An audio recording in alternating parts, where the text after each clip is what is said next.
Bonjour à toutes et tous. Nous accueillons avec un grand plaisir et honneur, à l'occasion de ce grand entretien dans le cadre du Festival Politaire, Marie Dosé et Julia Minkowski, toutes deux avocates pénalistes au barreau de Paris et qui ont publié cet essai il y a quelques semaines aux éditions de l'Observatoire, Éloge de la présomption d'innocence. Alors c'est un essai qui porte aussi bien sur l'histoire de cette notion capitale de notre droit, qu'il n'est un plaidoyer pour sa défense dans une société qui la malmène durement et peut-être plus que jamais à l'aune du combat essentiel et légitime contre les violences sexuelles. Vous montrez, excusez-moi, j'ai un peu le souffle, vous montrez toutes les deux dans cet ouvrage combien aussi la question de la présomption d'innocence est liée à d'autres, celle du secret de l'instruction, celle de la diffamation, celle de la liberté d'expression et de la liberté de la presse, et puis également celle de la prescription. Et en creux, forcément, cette interrogation du progrès dans la justice, car cette appréhension de ce qu'est la présomption d'innocence et de ce qu'elle devient doit bien sûr être interrogée sous ce prisme du progrès ou non. Ce livre qu'il faut lire coûte que coûte, voilà, pour se rappeler combien, au nom de causes et de luttes profondément justes et légitimes, nous sommes prêts à transiger avec un concept qui pourtant nous protège de l'arbitraire et que je vous propose durant cette heure à venir de décrypter du mieux qu'on le pourra. Donc merci beaucoup à toutes les deux d'être avec nous. Et pour débuter ce dialogue et avant de plonger véritablement dans le livre et dans cet éloge, et puis aussi cette histoire, je l'ai dit, de la présomption d'innocence, j'aimerais évoquer avec vous la question de votre engagement sur cette question cruciale et qui semble de plus en plus négligée, voire méprisée. Vous êtes régulièrement sous le feu des critiques sur les réseaux sociaux, je me permets de le dire parce que vous en faites mention dans le livre avec parfois des propos très durs. Et la lecture de ce livre permet pourtant de comprendre l'attachement viscéral au droit qui est le vôtre, un droit qui est contraint de s'encombrer de plus en plus avec la morale et qui pose de nombreux problèmes dont vous faites état avec des exemples concrets d'affaires que vous avez eu à plaider ou non. Et vous rappelez d'ailleurs que derrière les dossiers très médiatiques que vous avez été amené à prendre en charge, vous défendez aussi beaucoup de plaignants et de plaignantes dans des dossiers qui ne sont simplement pas médiatisés. Si bien en tout cas que vous semblez dans l'exercice quotidien de votre métier, comme dans ce livre, en quête d'une position de nuance, ce qui est quand même une sédition peut-être dans notre époque, dans notre société, et d'un équilibre, d'une mesure, d'une pondération, d'une rationalité à l'écart des seules passions. Est-ce que donc c'est cette discipline-là, contre vents et marées, contre les critiques, contre les insultes, que vous vous échinez à appliquer et à défendre pour permettre aussi peut-être d'apporter une réponse à ce dilemme qui se pose de plus en plus entre présomption d'innocence et libération de la parole, puisque souvent la présomption d'innocence, la question de la présomption d'innocence se pose face à cette libération de la parole et les violences sexuelles. Je ne sais pas qui souhaite.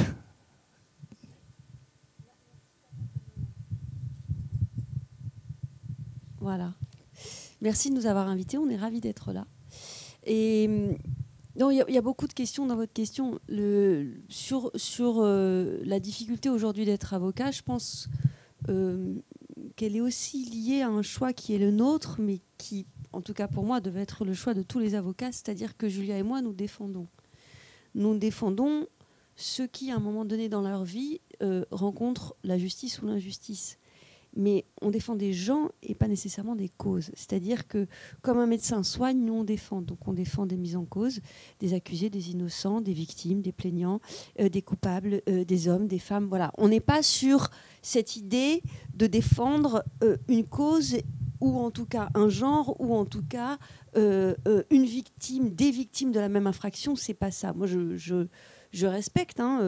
Je discute avec Anne Bouillon, une de mes consoeurs, qui dit « Je ne défends que des femmes victimes et rien d'autre. Moi, je défends des femmes victimes. Moi, je défends. » Voilà. C'est pas la même chose. Je pense que c'est quand même pour ça qu'on a tous prêté serment au départ. Et peut-être qu'aujourd'hui... c'est un peu plus difficile à défendre, même si c'est assez étrange. J'avoue qu'il y a 20 ans, on m'aurait dit que pour certains, il est insupportable de considérer qu'on ne choisit pas celui ou celle qu'on défend. C'est vrai que j'aurais pas pensé à ça, mais bon, dont acte. Par rapport aux menaces sur les réseaux sociaux, oui, mais qui n'est pas menacé sur les réseaux sociaux? C'est-à-dire que dès l'instant où on prend la parole aujourd'hui publiquement, est-ce que véritablement on échappe à cela? Je pense que Anne Bouillon, par exemple, qui ne défend que les femmes victimes, doit être régulièrement injuriée par des groupuscules masculinistes, très probablement. Je ne sais pas si on peut en faire une marque de quoi que ce soit, si ce n'est que les injures viennent de certains justiciables. Là, c'est autre chose. C'est-à-dire que dans certains dossiers médiatiques, on défend quelqu'un et pas une cause, et on se fait injurier par la partie civile ou par la partie adverse, qui, elle, par contre, transforme notre défense de quelqu'un en une cause qu'on ne défend pourtant pas. Donc ça, c'est un peu plus compliqué, c'est vrai. Mais c'est la pensée binaire, hein. Et là, je reviens à la fin de votre question, puis je laisse la parole à Julia, mais moi, c'est le métier de la complexité. Enfin, si on est avocat, on ne peut que se noyer dans la complexité, dans le doute évidemment, mais surtout pas dans la certitude. Moi, ça fait 25 ans que je fais ce métier, et plus j'avance et plus je doute, et moins je suis certaine, et plus j'ai peur. Et c'est vraiment ce métier-là, c'est-à-dire que de toute façon, quand on est au cœur de celui qu'on défend, on comprend à quel point un passage à l'acte, un traumatisme, tout est complexe. Donc ça va pas tout à fait, en tout cas c'est pas tout à fait en adéquation avec cette assignation à la place voulue qu'on veut aujourd'hui nous enseigner, quoi. Voilà, c'est tout sauf binaire, c'est très complexe. Julia, est-ce que vous souhaitez rebondir sur ce que disait Marie ? Marie vous a bien expliqué, on exerce un métier qui forcément est sujet aux critiques, et l'a toujours été. Par définition, quand on est avocat pénaliste, on défend des personnes qui sont accusées d'avoir fait quelque chose de répréhensible. Elles l'ont fait, elles l'ont pas fait. En tout cas, elles sont accusées de l'avoir fait.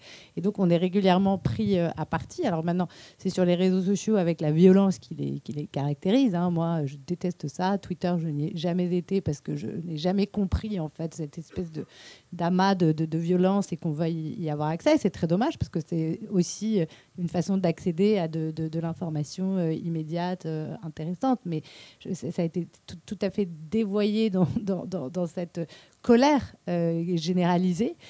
Mais auparavant, c'était dans les dîners, dans la rue, dans des conférences. Comment est-ce que vous faites pour défendre une telle personne? Comment est-ce que vous faites pour défendre quelqu'un qui est accusé d'avoir fait une chose aussi atroce? Et parfois, même les personnes que l'on défend sont objectivement coupables. Et pour autant, elles ont droit à une défense. Parce que la défense, elle n'est pas que sur la culpabilité ou l'innocence. Nous, on est là pour faire en sorte qu'une personne soit jugée exactement pour ce qu'elle a fait. Parce qu'il y a toujours cette tendance à accabler, à ajouter.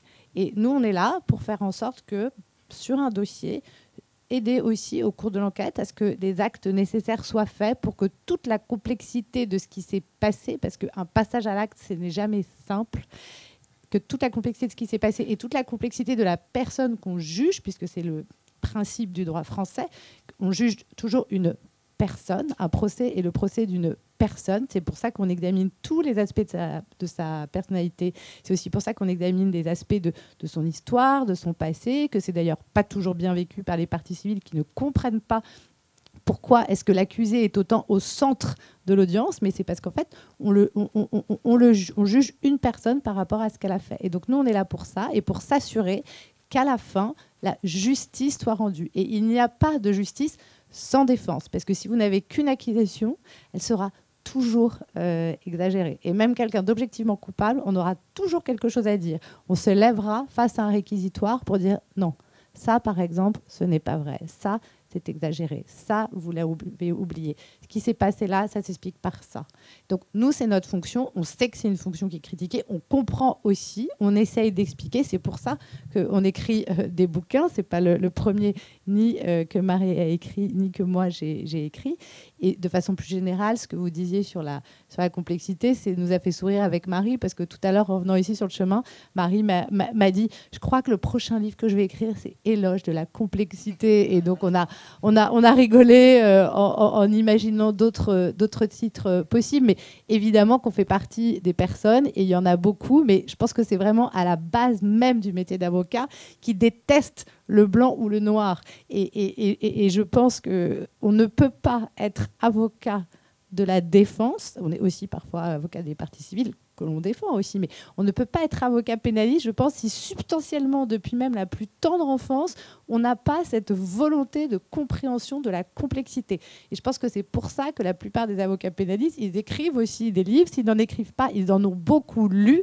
Parce que c'est aussi dans le roman, dans la fiction. Marie me disait, je suis allée voir un film hier, j'étais crevée, mais je suis tellement addict au cinéma. Et évidemment qu'elle est addict au cinéma. Et évidemment qu'on ne sort pas sans un livre, qu'il n'y a pas une semaine où on ne regarde pas au moins un film, parce que c'est percevoir la complexité humaine. Et c'est ça qui nous intéresse, et c'est ça qui nous passionne, et c'est ça qu'on essaie de restituer.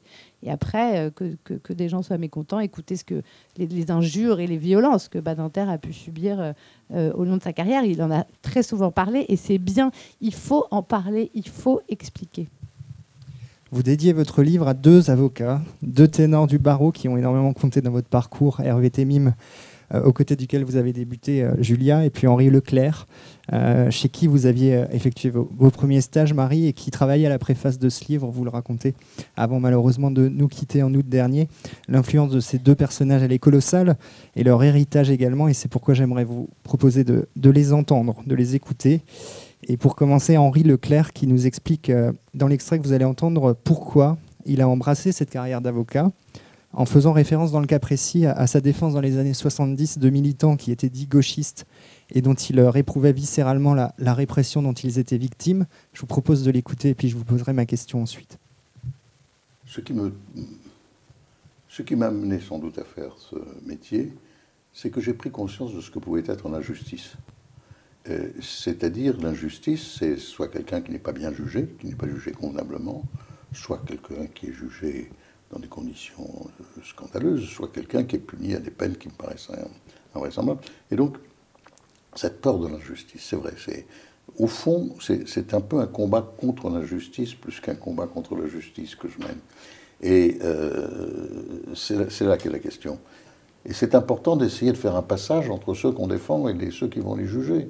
Et la Déclaration des droits de l'homme, c'est très bon. Il faut d'abord expliquer à ceux qu'on défend que la Déclaration des droits de l'homme, et que les droits de l'homme, c'est fait pour eux aussi, et que ce n'est pas, comme ils le croient, les droits de la bourgeoisie, que ce sont des droits universels. Il faut d'abord les convaincre de ça.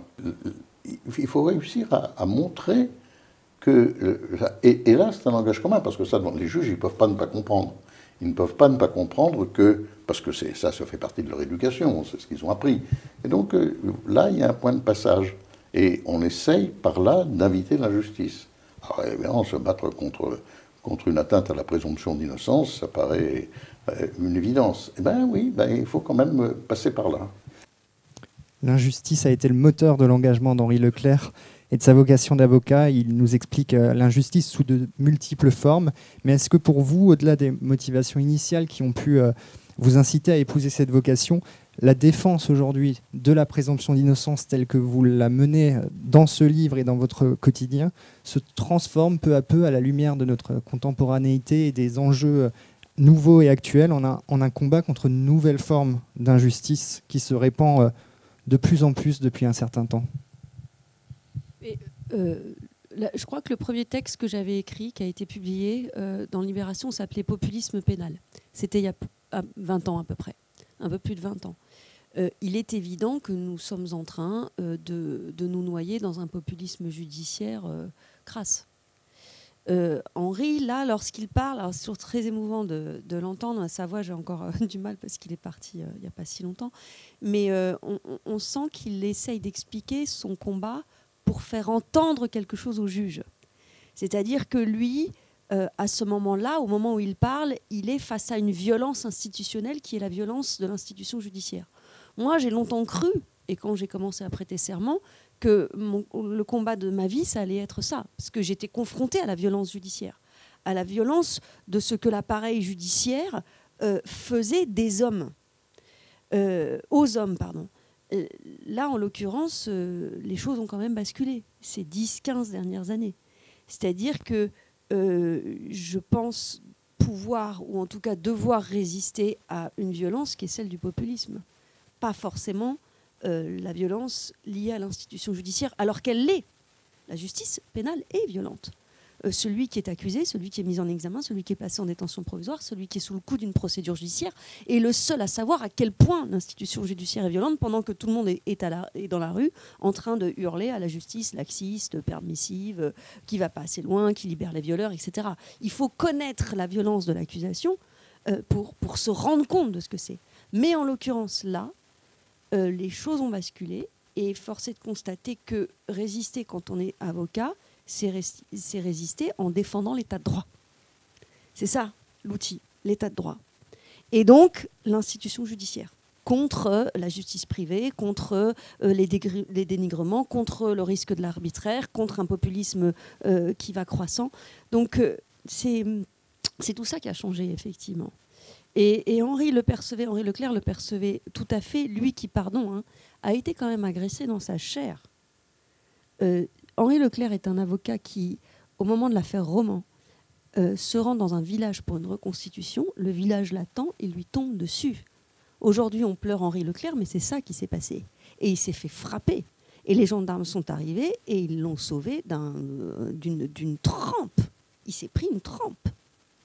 Et il m'avait dit, je vous le confie parce que j'en discutais avec son épouse d'ailleurs, Jeanne, qui me l'avait écrit, il avait dit, j'ai peur d'une chose, c'est qu'on retienne ces images-là. Et qu'après ma mort, elle repasse trop et encore et encore. Mais il faut qu'elle repasse, parce que finalement, c'est l'éternel aussi recommencement, quoi. La foule. Et le désastre que la foule fait à la justice. Julia, votre livre, le livre est très riche en éléments qui nourrissent votre réflexion donc, sur cette éloge de la présomption d'innocence. Il sera difficile de tout aborder, mais vous démontrez entre autres que la violation de la présomption d'innocence va souvent de pair avec celle du secret de l'enquête et de l'instruction, que les fuites judiciaires dans la presse mettent rarement en lumière des éléments à décharge venant disculper les mises en cause, mais qu'elles servent presque toujours l'accusation et qu'elles se limitent à indiquer en fin d'article on rappelle qu'un tel est présumé innocent. Puis vous dénoncez également les enquêtes préliminaires qui sont ouvertes sur des faits prescrits et qui distillent l'idée selon laquelle un classement sans suite, sans prescription, équivaudrait à une déclaration de culpabilité.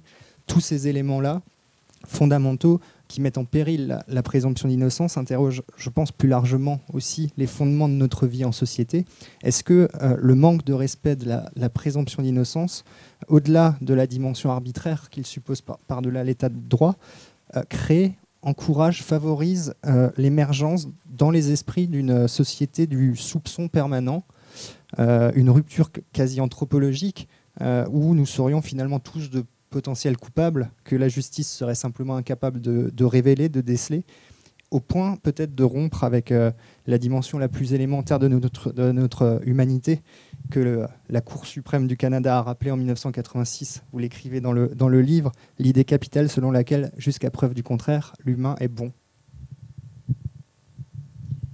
Oui, moi j'adore cette phrase, parce que les arrêts de la Cour de cassation, du Conseil constitutionnel en France, ils sont très arides. Et je trouve ça très étonnant qu'une Cour suprême vienne expliquer en fait un mécanisme juridique.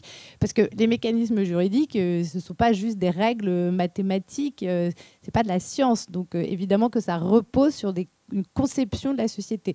Et une conception de la société, elle est forcément liée à une conception des individus et des règles qui doivent s'appliquer entre les individus. Et donc, il y a évidemment une dimension philosophique derrière beaucoup de concepts juridiques. Et donc, évidemment, la présomption d'innocence, c'est l'idée de partir du principe que l'homme est bon jusqu'à preuve du contraire.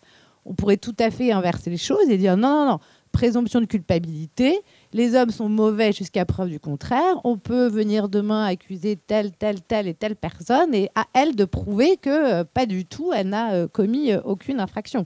Il y a de très petites présomptions de culpabilité qui existent. Par exemple, si c'est l'immatriculation de votre voiture qui est flashée, on présume que c'est vous qui étiez au volant. Et si ce n'est pas le cas, il faudra que vous veniez l'expliquer et le démontrer. Donc, c'est fondamental de comprendre ça. Et d'accord, pardon.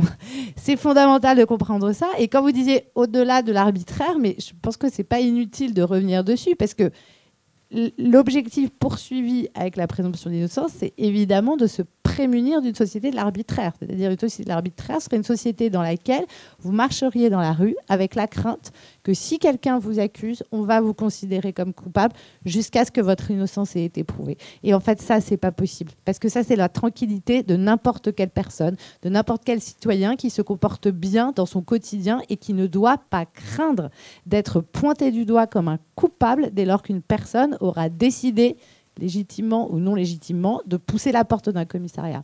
Et les gens ont... Enfin, les gens, c'est facile de dire les gens, mais en tout cas, ce qu'on remarque, c'est qu'il y a une ignorance ou alors une appétence à poursuivre, condamner, juger le bad buzz, etc., qui fait qu'aujourd'hui, on prend une plainte comme une vérité. C'est-à-dire que une plainte, ce n'est jamais rien qu'une personne qui est venue dire quelque chose. Et une enquête qui est ouverte sur le fondement d'une plainte, ce n'est jamais rien qu'une vérification par le procureur de la République des dires de cette personne. Et qu'une mise en examen, ce n'est jamais rien que la constatation que, oui, il y a des indices graves ou concordants qu'une infraction ait pu être commise. Et que donc, on met des moyens supplémentaires, ceux qui sont prévus par l'instruction, qui sont plus attentatoires à la liberté, avec évidemment même la possibilité de la détention provisoire. Parce que oui, ce qui a été dit, ce qu'on a pu recueillir, quand même, c'est sérieux. Donc, on va vérifier. Mais à la fin des fins, il peut y avoir des non-lieux. Et quand bien même vous êtes renvoyé devant un tribunal, eh bien maintenant, ça veut simplement dire qu'il y a des charges suffisantes. Et le tribunal va regarder s'il y a des preuves. Et ce n'est que quand le tribunal aura examiné les preuves. Et ce n'est que quand la cour d'appel aura, parce que vous avez droit à un second degré de juridiction, et que 2 fois, on aura dit que oui, il y a suffisamment de preuves pour vous condamner, que la Cour de cassation aura vérifié. Tout ça, c'est l'état de droit, ce sont des garanties pour tout le monde, y compris pour les personnes qui portent plainte. C'est ça qui parfois est difficile à comprendre. Eh bien là, on pourra dire que vous êtes coupable. Mais dans l'attente de ça, jusqu'à ce que cette preuve ait été apportée, vous êtes peut-être sous la lorgnette de la justice, et certainement pour telle ou telle raison, mais vous n'êtes pas coupable. Et ça, peu de gens ont l'air de vouloir continuer à le comprendre. Il faut prendre un exemple concret, parce que c'est dans l'actualité, puis je crois que c'est vraiment très, très révélateur des déviances actuelles. Moi, je suis l'avocate de Julien Bayou. Bon. Et donc, je veux juste qu'on analyse en toute objectivité et juridiquement, sans parti pris, le discours de Sandrine Rousseau. Julien Bayou est d'abord accusé médiatiquement. C'est-à-dire qu'un tweet dit « il se comporte mal avec les femmes ». Sandrine Rousseau est sur un plateau de télévision et dit « oui, je vous le confirme, il se comporte mal ». Et d'ailleurs, la cellule du parti Les Écologistes, la cellule de lutte contre les violences sexistes et sexuelles, va faire une enquête. Très bien. Je rappelle que la présomption d'innocence s'applique dès l'instant où une enquête judiciaire s'abat sur vous. Pas une plainte. Une simple plainte ne suffit pas à ce que vous puissiez revendiquer le respect à votre présomption d'innocence. C'est une enquête judiciaire. Donc à ce moment-là, on est simplement sur le terrain médiatique. Il est sous le coup d'une enquête donc de la cellule de lutte contre les violences sexuelles et sexistes de son parti. Pendant 7 mois, je vais moi écrire à la cellule de ce parti en disant bon, faudrait peut-être l'auditionner, qui l'accuse, vous voulez des éléments, j'ai des choses à vous envoyer. Je demande à 7 reprises son audition et cette cellule me répond oui, eh bien à la toute fin de nos investigations, Julien Bayou sera entendu. Là pour l'instant, les investigations sont en cours. En attendant, il démissionne de tout, c'est-à-dire de son poste de secrétaire national, etc., etc. Et au bout de 7 mois, la cellule m'écrit en fait, il n'y a jamais eu d'enquête parce que personne n'a jamais saisi la commission, la cellule. Donc on m'a fait croire quand même pendant 7 mois qu'une enquête était diligentée contre le secrétaire national qui démissionne pour que la cellule enquête. Et en réalité, il n'y en a pas. Il n'y en a pas parce que personne ne s'est plaint de lui. Ça, c'est le réponse de Sandrine Rousseau. Il n'a pas été innocenté puisqu'il n'y a pas eu d'enquête. Deuxième étape, j'y vais parce que c'est quand même très important, c'est là où on comprend tout. Deuxième étape, son ex dépose une plainte. Alors là, Sandrine Rousseau est contente, là quand même on va pouvoir y aller. Donc son ex dépose une plainte, et elle dépose une plainte pour abus de faiblesse s'agissant de la vente d'une maison, et pour harcèlement moral, pendant qu'ils étaient ensemble. Donc 3 ou 4 ans plus tôt. Bref, La plainte est médiatisée, évidemment, puisqu'elle la médiatise, elle fait une conférence de presse, elle feuilletonne sa plainte dans un magazine, etc. Et donc, là, les Verts disent, ah ben alors là, c'est très grave, il y a une plainte quand même, là, il y a une plainte, donc on le vire encore et toujours, il est obligé de démissionner comme député. Et non seulement il y a donc une ouverture d'enquête préliminaire, mais en plus, le parti va décider de saisir un cabinet d'avocats qui va mener une enquête contre lui en envoyant à 12 000 adhérents et ex-adhérents un questionnaire, qui est un appel à délation, un questionnaire concernant Julien Bayou. Est-ce que vous avez eu des problèmes avec lui? Est-ce qu'il s'est comporté comme ci? Est-ce qu'il s'est comporté comme ça? C'est-à-dire que le cabinet d'avocats n'était pas saisi de faits. Personne ne se plaignait de lui. Le cabinet d'avocats était saisi d'un homme. Un jour, un cabinet d'avocats va enquêter sur vous et va envoyer à 12 000 adhérents de votre association un questionnaire sur vous. Personne ne se plaint de vous, mais allons vérifier. C'est ça quand même. L'enquête préliminaire se déroule donc en même temps que l'enquête du cabinet d'avocats. L'enquête du cabinet d'avocats se termine par rien. Aucun fait contraire aux règles du parti et aucun fait contraire à la loi. Réponse de Sandrine Rousseau, ça prouve que l'enquête n'était pas un cadre adapté au recueil de la parole des femmes. Je paraphrase, hein, c'est vraiment ce qu'elle a dit. Troisième round, et j'en arrête là, l'enquête préliminaire, l'enquête judiciaire se termine par classement sans suite pour absence d'infraction, pas infraction insuffisamment caractérisée. Absence d'infraction, c'est un motif du classement sans suite que moi j'ai jamais eu en 25 ans. Toi non plus, je crois, Julia, on en avait parlé, je t'avais demandé. Donc c'est très très rare. Un classement sans suite pour absence d'infraction, ça veut dire qu'il n'y a vraiment rien. Réponse de Sandrine Rousseau, je soutiens les victimes. La société du soupçon, c'est ça. Et en plus, elle raconte n'importe quoi, puisqu'elle dit, puisqu'il y a eu un classement sans suite pour absence d'infraction, je soutiens les victimes, mais force est de constater que maintenant, il est présumé innocent. Non, il est innocent. C'est exactement ce que Julia vous a expliqué tout à l'heure, avec cette merveilleuse phrase des magistrats canadiens. Il n'est pas présumé innocent, il est innocent parce que vous l'êtes tous. Vous l'êtes tous, sinon, vous vivez exactement ce que cet homme a vécu pendant 3 ans. Vous êtes obligé à la démission, vous êtes sali, les médias vous tombent dessus, et pour Sandrine Rousseau, pardon, mais nous sommes tous coupables. Et le pire de tout, c'est que personne ne peut vous innocenter. Ni la justice pénale, ni la justice privée. Et c'est ça qui est terrible. Si ça, c'est un progrès, puisque je crois que ce festival est le lieu où on réfléchit au progrès, moi, je ne vois pas très bien en quoi, là, franchement, d'un point de vue civilisationnel, on progresse. Voilà. Alors, justement, la question s'adressera à toutes les deux, mais de cette affaire Bayou, vous écrivez que c'est un cas d'école. Quelles leçons, au final, on peut tirer de ce cas d'école-là et de ce que vous nous expliquez ici? En ce sens, vous expliquez, et c'est ça qui est aussi très étonnant à la lecture de votre livre, vous expliquez qu'attaquer en diffamation est souvent contre-productif et que vous ne le conseillez même pas, finalement, à vos clients.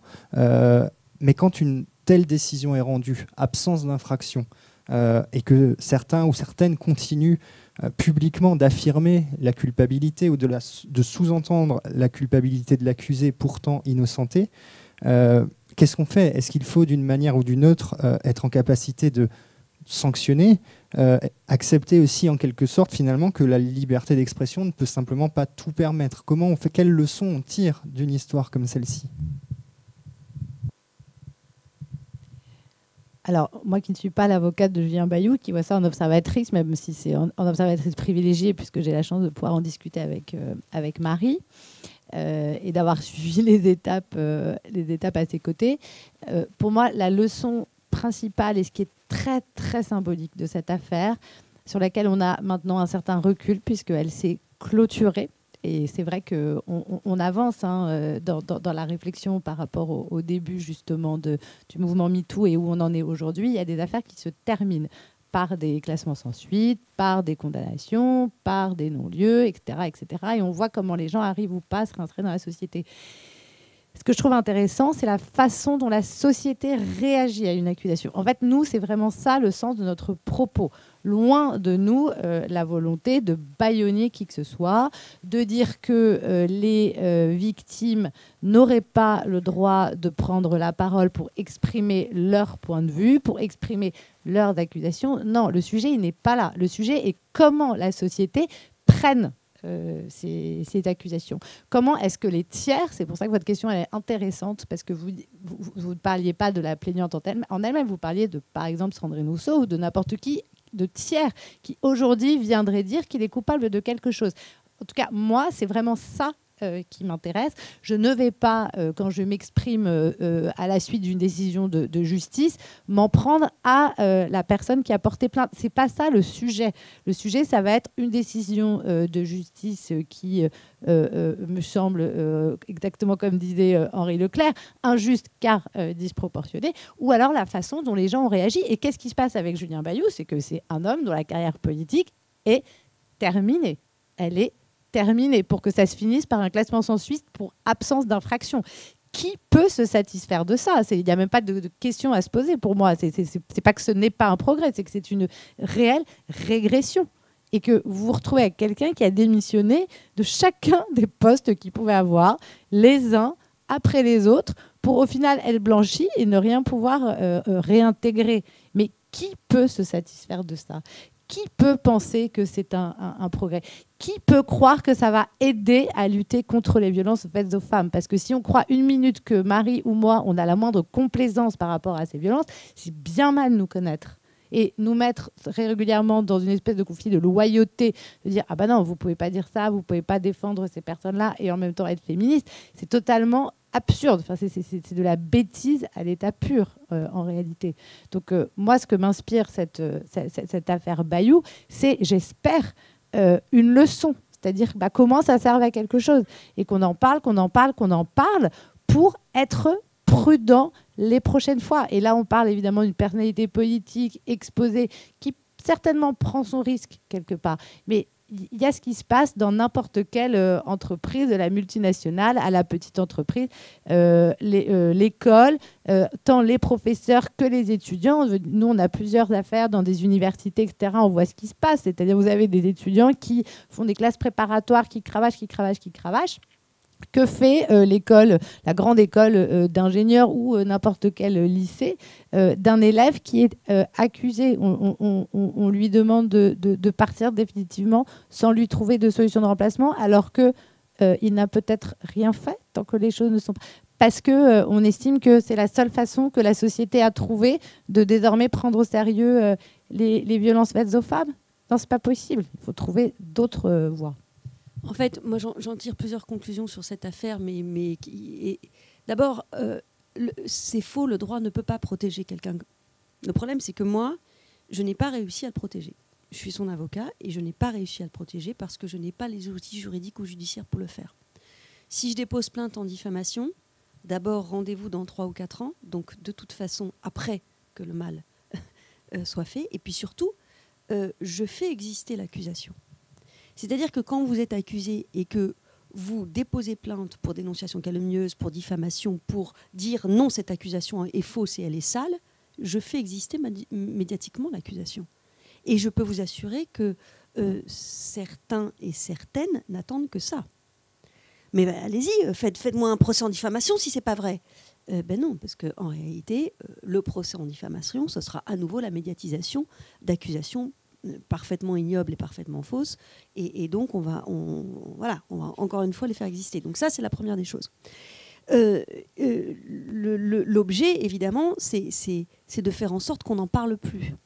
Mais force est de constater encore une fois que les outils juridiques et judiciaires ne nous permettent pas de protéger les gens contre une telle folie accusatoire.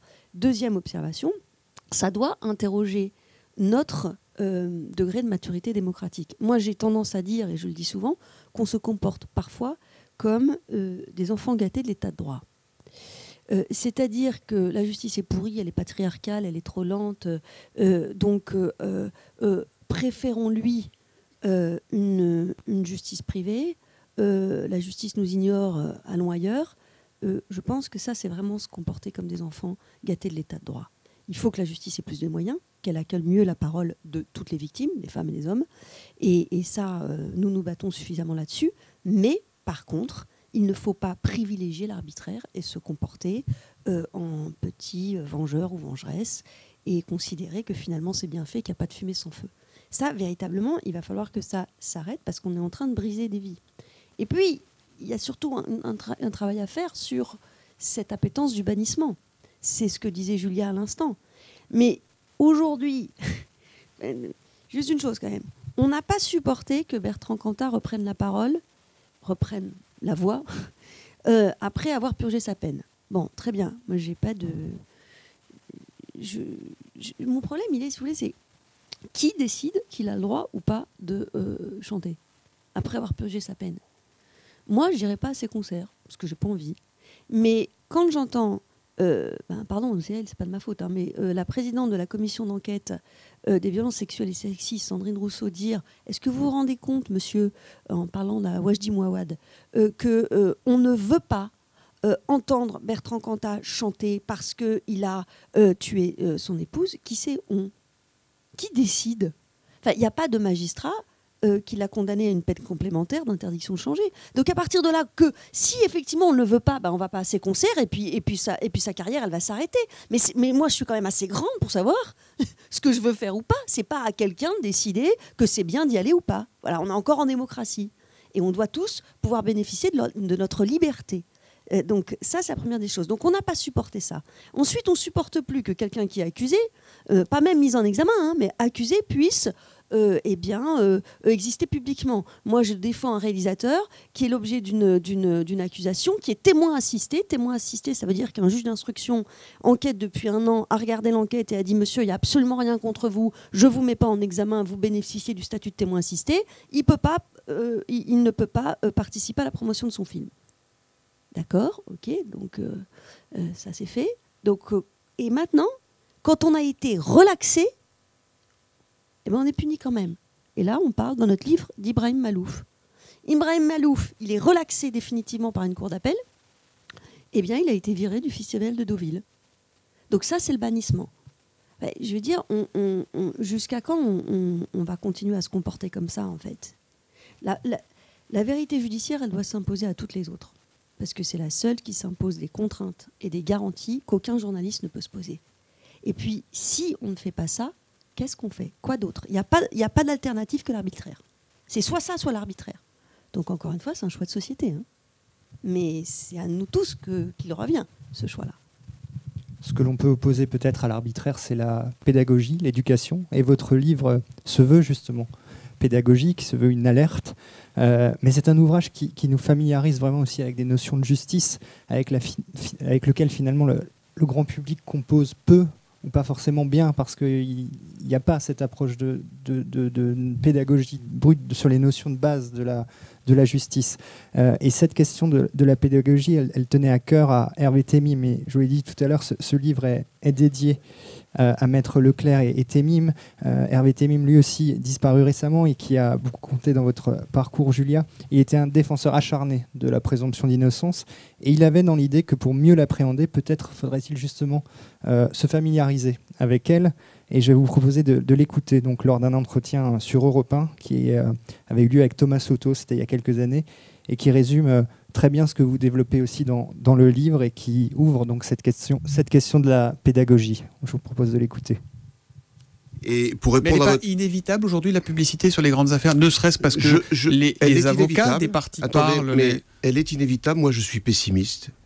Je suis pessimiste parce que je crois que la présomption d'innocence, en fait, elle n'existe pas. C'est pas qu'elle n'existe plus. On essaye de lui donner une consistance. Mais c'est quoi?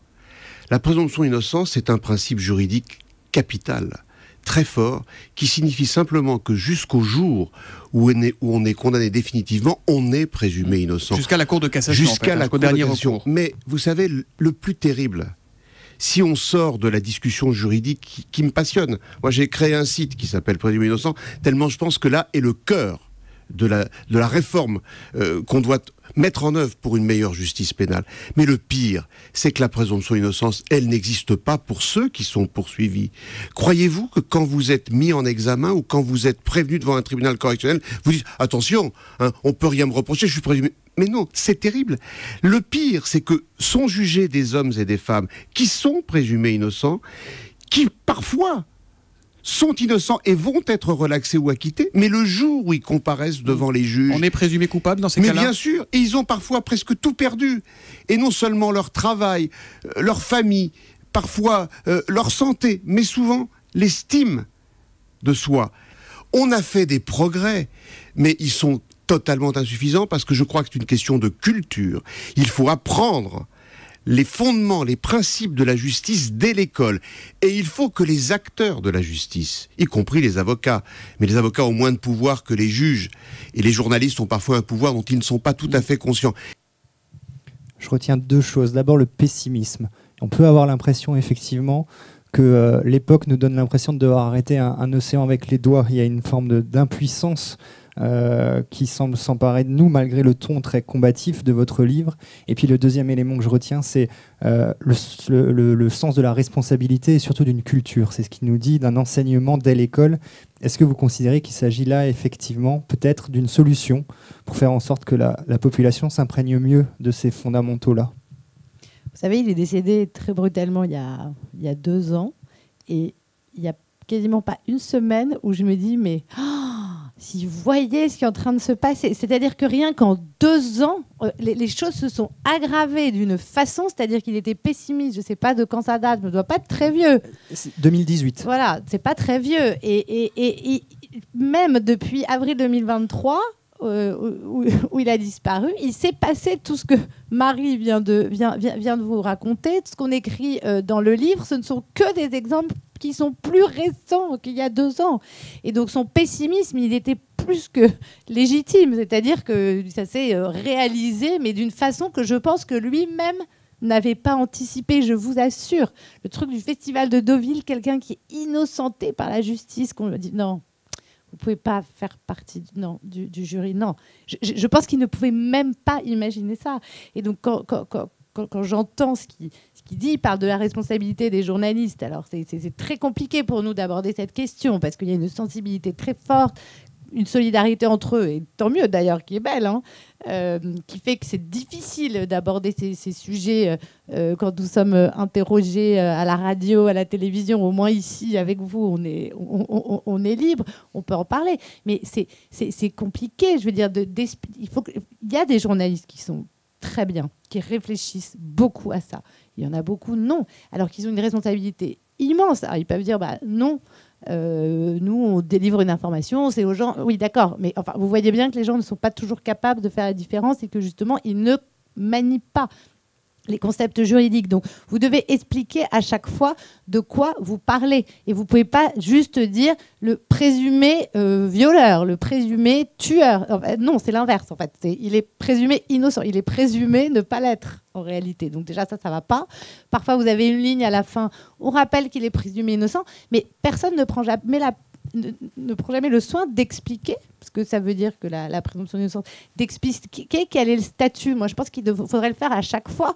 Rappeler, on en parlait avec Marie dans le train, parce que justement, une personne qui est sous statut de témoin assisté, c'est-à-dire que le juge d'instruction a dit j'ai pas assez d'indices graves ou concordants pour vous mettre en examen. Il y a tout un article dans Le Monde, on n'est pas en train de parler de la feuille de chou, dans Le Monde, qui parle de cette personne, qui parle du fait qu'une procédure d'instruction est en cours et qui ne prend pas la peine d'écrire qu'il a été placé sous statut de témoin assisté. Mais vous trouvez ça normal? C'est ahurissant. Mais vraiment, c'est ahurissant. Et avec Marie, toutes les semaines, on est ahurie, on est défaite, et heureusement qu'on a cette énergie pour se dire non, allez, on va pas baisser les bras, il faut faire de la pédagogie, on va venir expliquer les choses, et donc évidemment que c'est essentiel, mais c'est sûr que ça nous aiderait si les uns, les autres, le plus tôt possible, aient conscience de ce qu'est le droit, et pas que le droit pénal, parce que comprendre aussi ce qu'est un contrat, et donc le respect de la parole donnée. Il y a tout un tas de choses. Ce serait, moi, je trouve très bien d'expliquer. Moi, mes enfants, je leur explique. Forcément, c'est mon métier, ils en entendent tout le temps parler. Et je suis sûre que ça permet d'appréhender de nombreuses choses de façon tout aussi utile que plein d'autres enseignements qui sont dispensés. Il n'y a pas besoin d'en faire pendant des heures. Alors, il y a maintenant un peu de droit dans l'instruction civique, etc. Je n'ai pas le détail, mais au lycée, je pense qu'en effet, très tôt, il faut le faire et que, en effet, les avocats, les magistrats, ils le disaient très bien, hein, qui vont se déplacer, qui parlent de leur métier, c'est important. C'est vrai que pour les magistrats, c'est compliqué, il y a un devoir de réserve, etc. Peut-être que parfois, c'est un peu dommage, ou qu'en tout cas, il faudrait qu'il y en ait quelques-uns qui soient là pour venir expliquer l'essence de leur métier et que les avocats interviennent. Alors, le problème, c'est que les journalistes veulent surtout qu'on intervienne pour commenter telle ou telle affaire et que déontologiquement, en tout cas quelqu'un comme Marie ou comme moi, c'est pas quelque chose qu'on fait. On va pas parler des affaires des autres. On peut venir parler de nos affaires. On va pas parler des affaires des autres. Mais faire parler des avocats comme là, Hervé Temim, comme tout à l'heure Henri Leclerc, et qui avait une telle réflexion sur leur métier, ce qu'il a dit tout à l'heure sur le passage, je trouve ça formidable. L'avocat, il crée le passage entre l'accusé et les juges. C'est intéressant, il faut encourager toutes ces initiatives-là. Il y a deux difficultés avec la presse. La première, c'est qu'est-ce qu'une information d'intérêt public ? Moi, je trouve qu'on élargit de plus en plus cette notion d'information d'intérêt public. Qu'un acteur célèbre ait les mains baladeuses quand il est bourré en boîte de nuit, je ne suis pas vraiment sûre. Franchement, je ne suis pas sûre que ce soit une information d'intérêt public digne d'être étalée sur 4 pages dans un journal à des milliers d'abonnés. Je ne suis pas certaine. Je ne suis pas certaine, eu égard aux conséquences de tout cela. Et puis, il y a une forme de mauvaise foi aussi. C'est-à-dire que de dire... puisqu'il le fait sur plusieurs femmes, c'est systématique, donc c'est une information d'intérêt public, je trouve ça assez malhonnête. Sur le fait de dire, puisque la justice s'occupe d'infractions et que là, ce n'est pas une infraction, donc on peut quand même librement faire notre travail de journaliste puisque la justice ne peut pas faire le sien, je trouve ça malhonnête. Comme je trouve assez malhonnête cette petite musique derrière certains articles qui serait de dire...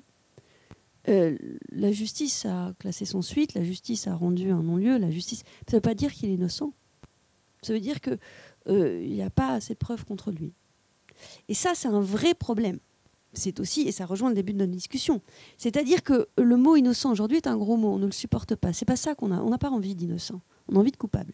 En tout cas, c'est beaucoup plus intéressant et commercialement plus excitant la culpabilité que l'innocence.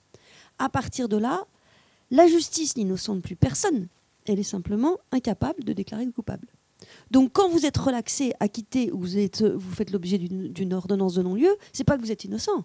C'est que la justice n'a pas réuni assez de preuves contre vous coupable. Et finalement, vous êtes doublement coupable d'avoir fait ce qu'on vous reprochait et en plus d'avoir échappé à la justice, ou en tout cas à la peine. Donc c'est terrible. C'est terrible, mais c'est comme ça. Et j'ai le sentiment, moi, que certains journalistes nourrissent cela. Et en ayant parfaitement conscience quand même du mal que ça peut faire sociétalement. Parce que je pense, moi, que ça fait énormément de mal. Énormément de mal. Et puis en plus, on ne comprend plus rien. C'est-à-dire que moi, dans un de mes dossiers, j'ai une partie civile qui dit « j'ai déposé plainte ». Elle a son portrait dans Le Monde et elle détaille par le menu les viols qu'elle dit avoir subis. Son portrait dans Libération et elle détaille par le menu les viols qu'elle a subis. 3 interviews dans des magazines, etc. L'instruction suit son cours. Je me tais, puisque moi je défends celui qu'elle accuse. Et j'attends qu'il soit convoqué chez le juge d'instruction. 9 mois plus tard, il est convoqué chez le juge d'instruction. Le juge d'instruction constate que tout ça, c'est n'importe quoi, qu'elle a menti, et il n'est pas mis en examen, il est placé sous le statut de témoin assisté, non pas parce qu'il n'y a pas suffisamment d'éléments, mais parce qu'il y a des éléments qui établissent très clairement qu'elle a menti à tout le monde, et notamment aux journalistes. Mais tout le monde s'en fout. C'est fini. Mais je ne peux pas faire annuler les articles. C'est 9 mois plus tard. C'est toujours couvert par le secret de l'instruction puisque l'information judiciaire est en cours. C'est terminé. Donc, qui réfléchit à ça ? Qui qui se rend compte du mal que tout cela fait à nos démocraties. Et pardon, hein, mais au combat pour la libération de la parole et l'égalité entre les hommes et les femmes. Parce que moi, je pense que, contrairement à certains, ces dérives sont en train de poser un vrai problème dans ce mouvement merveilleux qui est celui de la libération de la parole. Et je ne veux pas qu'il soit sali. Donc ce livre, en tout cas pour moi, mais je sais que pour Julia aussi, c'est aussi cela. C'est attention. Attention, parce que si on va trop loin, on va nourrir les réflexes masculinistes, on va entendre trop souvent, regardez, Sandrine Rousseau, et puis ils accusent sans preuve, etc. Et puis voilà ce qui arrive à la fin, et il ne faut pas ça. Il ne faut pas cela. Donc ça commence à devenir assez contre-productif. J'allais justement terminer sur ce point, parce que je voulais vous poser la question dans le sens où peut-être c'est contre-productif, vous venez de le dire, parce que la société et les hommes n'évolueront peut-être pas vraiment si ce coup près d'une diabolisation ad vitam aeternam pèse sur eux, malgré la confession d'un crime possible.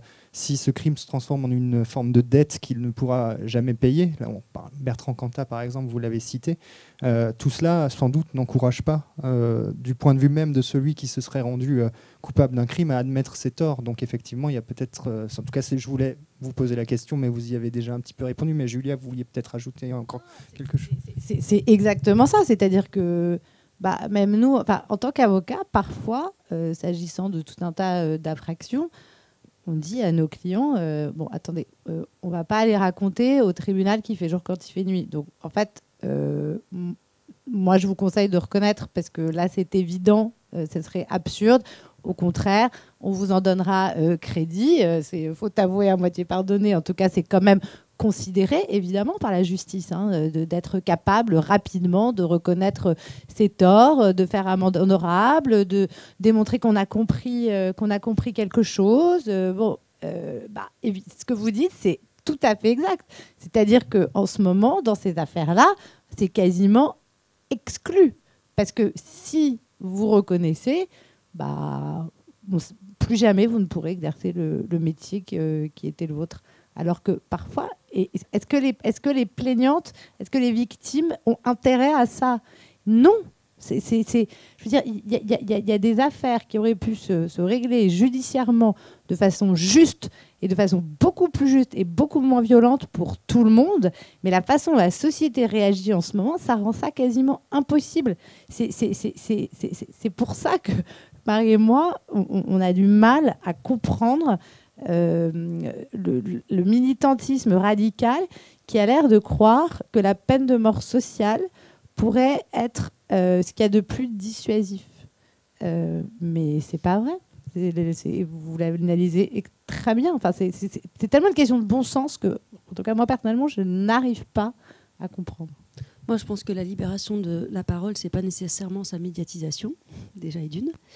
Ensuite, là où je rejoins Julia, c'est que je défends beaucoup de personnes qui sont mises en cause et qui sont notamment détenues pour violences sexuelles. 90% de mon métier, c'est de les aider à reconnaître ce qu'ils ont fait. Mais vraiment, c'est-à-dire que 90% des heures que je passe au parloir, ça se compte en dizaines et parfois en centaines d'heures, c'est de les aider à regarder en face ce qu'ils ont commis. Et je me sens parfois bien plus utile en étant leur avocat qu'en étant l'avocat des parties civiles. Parce que la réalité, c'est que le quotidien de l'avocat pénaliste, c'est très souvent cela. Mais c'est très compliqué pour eux de le reconnaître parce que après la reconnaissance, il y a un risque d'effondrement. Reconnaître de tels faits, c'est une telle adhésion à l'opprobre qui suit que c'est difficile de se suicider soi-même. Enfin, de se suicider socialement, pardon. C'est très, très compliqué. Et nous, on est là pour les accompagner, pour leur dire, mais il faut à un moment donné que cette vérité, que cette réalité, elle existe judiciairement, etc. Donc, c'est pour ça, quand on commençait tout à l'heure sur la complexité, c'est véritablement ça. Et je vais même vous dire, il n'y a pas très longtemps, je l'ai dit à Julia, je me suis rendu compte que je défendais plus de femmes détenues que d'hommes détenus. C'est drôle parce que sur Twitter, ouais, l'avocate des salauds, l'avocate des violeurs, mais en réalité, je défends plus de femmes que d'hommes. C'est-à-dire que, et derrière chaque femme détenue, chaque femme accusée, je peux vous assurer que la violence des hommes, elle est, mais alors, prégnante. Donc tout ça est très complexe et franchement, je pense que sous tout ça, ne pourra se résoudre que par un minimum de silence. On ne peut pas bien juger, bien penser et bien traiter ce type d'affaires dans le chaos et dans le bruit. C'est impossible. C'est impossible. Là où Julia a raison, c'est que si vous accusez publiquement quelqu'un de la pire des choses, il n'arrivera pas à adhérer à cette vindicte qu'il reçoit. C'est pas possible. Cela mérite beaucoup plus de maturité que ce qui se passe en ce moment et beaucoup plus de silence aussi. Je vous propose maintenant de passer la parole au public s'il y a une ou deux questions.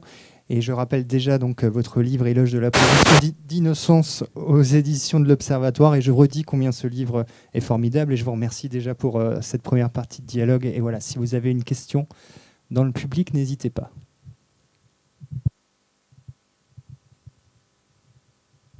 Merci. Dans votre propos sur l'état de droit, qui est le cœur de votre sujet, il y a beaucoup d'exemples liés au combat féministe, que j'entends bien, c'est sûrement emblématique des situations et des dérapages qu'il peut y avoir. Pour autant, peut-on comprendre, ou comment vous positionnerez-vous par rapport aux gens qui ont une approche plus révolutionnaire de la situation? Le réformisme des sociétés patriarcales est en cours, c'est sûr, mais à un rythme qui est sénatorial peut-être, et d'aucuns voudraient que les choses aillent plus vite. Et donc des combats un peu plus hardcore sur ce sujet-là amènent, j'ai l'impression, nécessairement à ce genre de dérapage et à ce genre de situation. Donc comment concilier un petit peu une évolution et le respect d'un état de droit auquel chacun doit être attaché et bien conscient de ce que vous avez posé comme problème? La radicalité, bien sûr, mais sans prendre un fondement de la démocratie, moi, ça me paraît gravissime. C'est-à-dire qu'en fait, on ne combat pas le mal par un autre mal. C'est extrêmement grave ce qui est en train de se passer, parce que, évidemment, qu'en plus, ça ne se limite pas à ces infractions-là.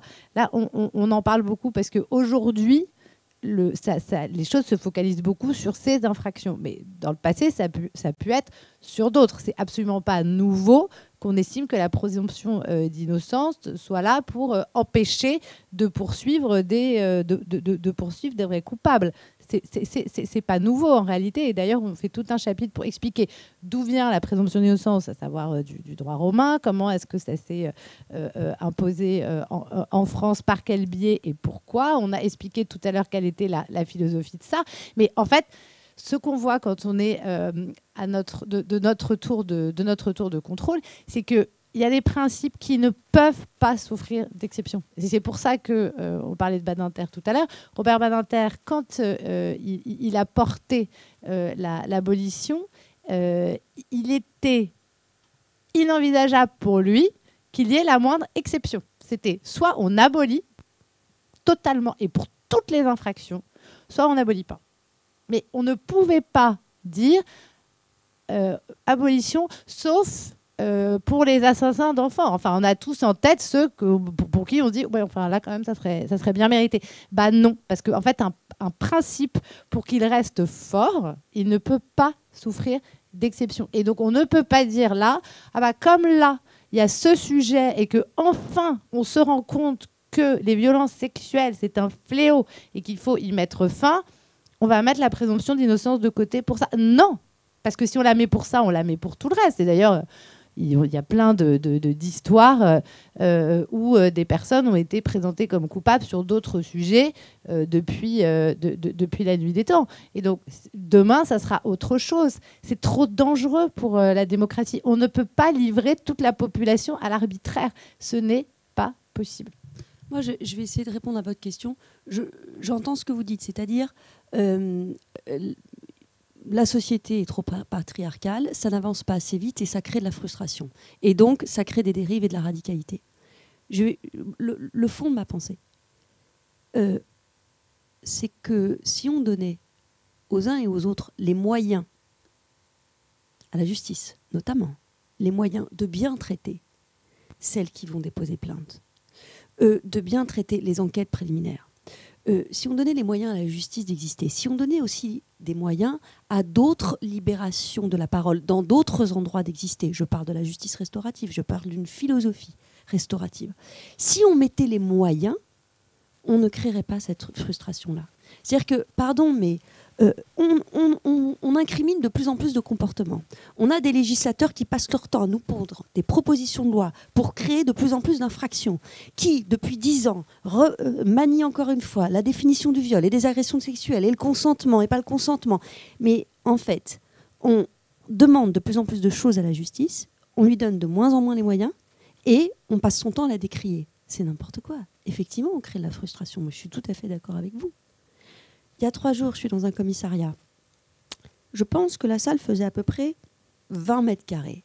Il y a un bureau avec le gardé à vue pour viol, la victime qui l'accuse pour la confrontation, et dans le bureau d'à côté, il y a la victime de violence conjugale qui dépose plainte. Dans le même bureau en même temps.